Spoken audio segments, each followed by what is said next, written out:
নমস্কার, আমি মিলন স্যার পাল একাডেমি সেন্টারে তোমাদের সকলকে জানাই স্বাগত।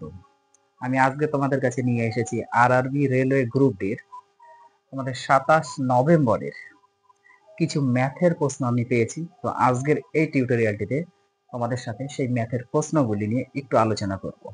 তাহলে চলো আর সময় নষ্ট করব না, আমরা সরাসরি দেখে নিই কোশ্চেন নাম্বার 1-এ বা প্রথম প্রশ্ন। দেখো কি বলেছে। বলেছে নিম্নলিখিত সংখ্যাগুলির বহুলক বা মোড নির্ণয় করো। নিম্নলিখিত সংখ্যাগুলির বহুলক অথবা মোড নির্ণয় করতে বলেছি। যখনই তোমাদের বহুলক বা মোড নির্ণয় করতে দিবে তখন সবসময় মনে রাখতে হবে যে সংখ্যাগুলি দেওয়া থাকবে সেই সংখ্যাগুলির মধ্যে সবচেয়ে বেশি কোন সংখ্যাটি রয়েছে। সবচেয়ে বেশি যে সংখ্যাটি রয়েছে সেইটাই হচ্ছে তোমাদের এই প্রশ্নের কারেক্ট অ্যান্সার। দেখো এখানে হচ্ছে 5 রয়েছে একটা আর একটা দুটো, 7 রয়েছে একটা দুটা তিনটে চারটে, চারটে 7 দুটো 5, 8 রয়েছে একটা দুইটা, 8ও রয়েছে দুটা, 6 রয়েছে 1 2, 6 রয়েছে দুটা, 9 রয়েছে একটা। তাহলে সবচেয়ে বেশি কোন সংখ্যাটা এর মধ্যে পাওয়া যাচ্ছে? সবচেয়ে বেশি পাওয়া যাচ্ছে 7 একটা দুটা তিনটা চারটা, চারটা 7 পাওয়া যাচ্ছে। অতএব এই প্রশ্নের তোমাদের অ্যান্সার এসে দাঁড়াবে হচ্ছে 7। ওকে, অ্যান্সার হবে হচ্ছে এই প্রশ্নের অ্যান্সার 7। তাহলে বহুলক বা মোড হচ্ছে 7। ওকে, নেক্সট প্রশ্ন দেখো কি বলেছে। একটি আয়তঘনের মাপ 12 সেন্টিমিটার, 9 সেন্টিমিটার এবং 4 সেন্টিমিটার। এর অন্তরীক্ষ কর্ণ নির্ণয় করো। যখনই আয়তঘনের দৈর্ঘ্য প্রস্থ এবং উচ্চতা দেওয়া থাকবে, এখানে কিন্তু মেনশন করেনি, শুধু দিয়ে দিয়েছে তাদের যে মাপগুলা। তার মানে হচ্ছে দৈর্ঘ্য আমরা ধরতে পারি যে 12 সেন্টিমিটার, প্রস্থ ধরতে পারি হচ্ছে 9 সেন্টিমিটার এবং উচ্চতা হচ্ছে 4 সেন্টিমিটার আমরা ধরতে পারি। মানে তিনটে ভ্যালু যখনই দেওয়া থাকবে তখনই মনে রাখতে হবে যে দৈর্ঘ্য প্রস্থ এবং উচ্চতা দেওয়া আছে। সেই ক্ষেত্রে যদি কর্ণ নির্ণয় করতে বলে, যে অন্তরীক্ষ যে কর্ণ, সেই কর্ণ যদি নির্ণয় করতে বলে তাহলে সবসময় মনে রাখতে হবে যে কর্ণের দৈর্ঘ্য অ্যাকচুয়ালি রুট দিয়ে রুটের মধ্যে দৈর্ঘ্যের স্কোয়ার প্লাস প্রস্থের স্কোয়ার প্লাস উচ্চতার স্কোয়ার হয়।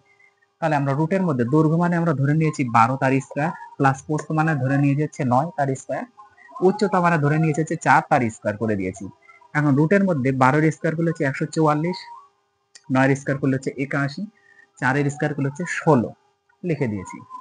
পরের লাইনে রুটের মধ্যে এই তিনটে যদি আমরা যোগ করে 241, 241 হয়।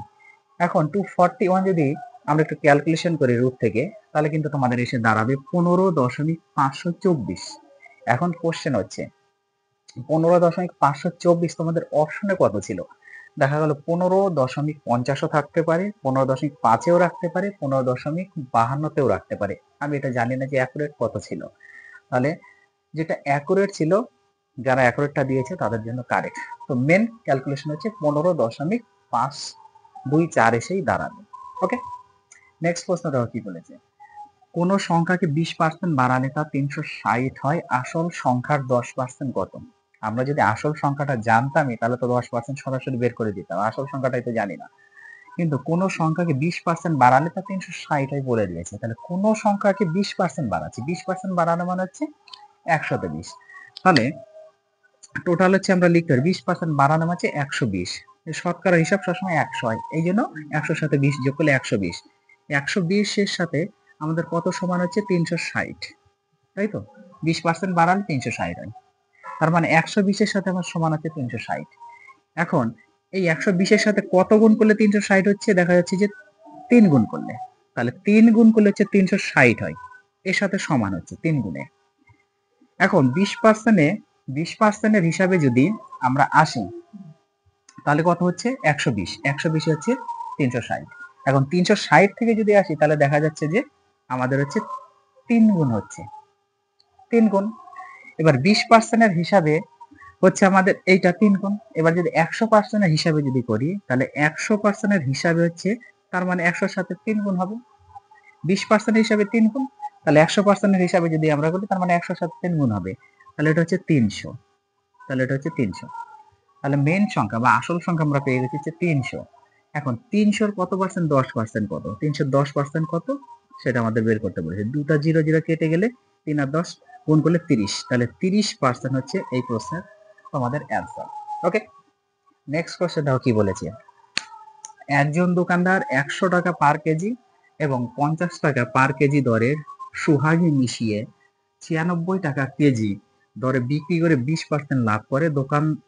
অনুপাত মানে কোন অনুপাতে মেশানো হবে? দেখো দোকানদার কি করেছে, দোকানদার করেছে যে 100 টাকা পার কেজি দরে আর 50 টাকা পার কেজি দরে দুটো জিনিস নিয়েছে, সোহাগী নিয়েছে, নিয়ে তিনি কি করেছেন, মিশিয়ে দিয়েছে। তিনি কিনেছেন হচ্ছে একটা 100 টাকা কেজি দরে আর একটা হচ্ছে 50 টাকা কেজি দরে, কিনে তিনি দুটোকে মিশিয়েছেন। এমন ভাবে মিশিয়ে রেখেছে, সে মিক্স করার পরে তিনি প্রতি কেজি 96 টাকা দরে বিক্রি করছেন। প্রতি কেজি 96 টাকা দরে তিনি বিক্রি করছেন, করে কত 20% লাভ করতেছে।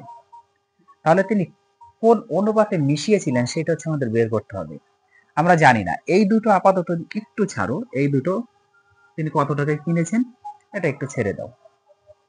এখন এই যে 96 টাকা পার কেজি দরে যখন তিনি বিক্রি করছেন, বিক্রি করে যখন 20% লাভ করলেন, এখান থেকে যদি আমরা বের করতে পারি যে 96 টাকা কেজি দরে বিক্রি করার সময় তিনি কত টাকাতে অ্যাকচুয়ালি কিনছেন, তিনি কত টাকাতে ক্রয় করলেন, যদি এটা বের করতে পারি তাহলে এই অঙ্কের অ্যান্সারটা হয়ে যাবে।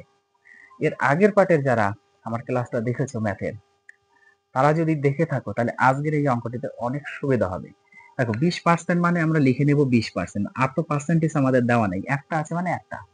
পার্সেন্টেজ ওঠানোর নিয়ম হচ্ছে নিচে 100 হয়, তাহলে 20/100, 20/100 যদি কাটাকুটি করি 1/5, 1/5, 20% লাভ করেছে। লাভ মানে কি হয়, আমরা যোগ করি, তাহলে এইটা সমান সমান কি হয়, নিচে সবসময় যেটা আছে সেটা বসে।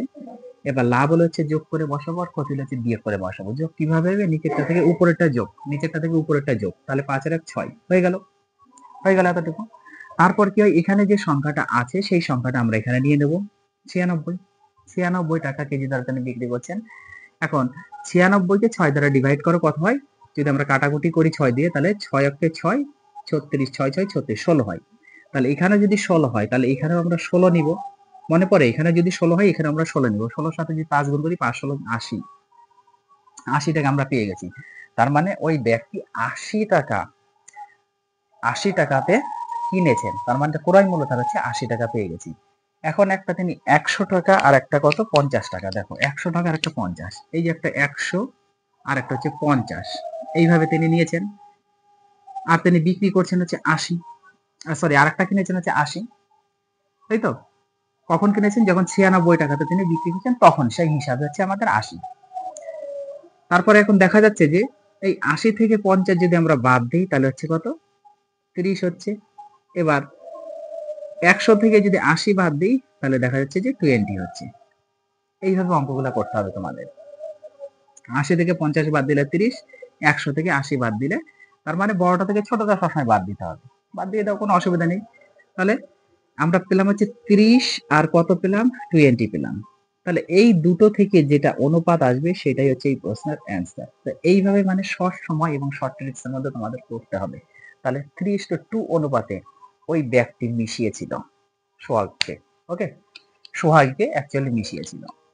তাহলে এই প্রশ্নগুলি তোমরা একটু রিভাইজ করতে থাকো, আমি আবার আসবো পরবর্তী পার্ট নিয়ে। আর আগের পার্টের ক্লাসটা অবশ্যই দেখবে। আমার কাছে যতটুকু আসছে আমি ততটুকু চেষ্টা করছি যে তোমাদের কাছে একটু তুলে ধরবো। তাহলে আমি আজকের মতো এখানে শেষ করছি, আবার দেখা হচ্ছে তোমাদের সাথে আমার পরবর্তী পার্টে।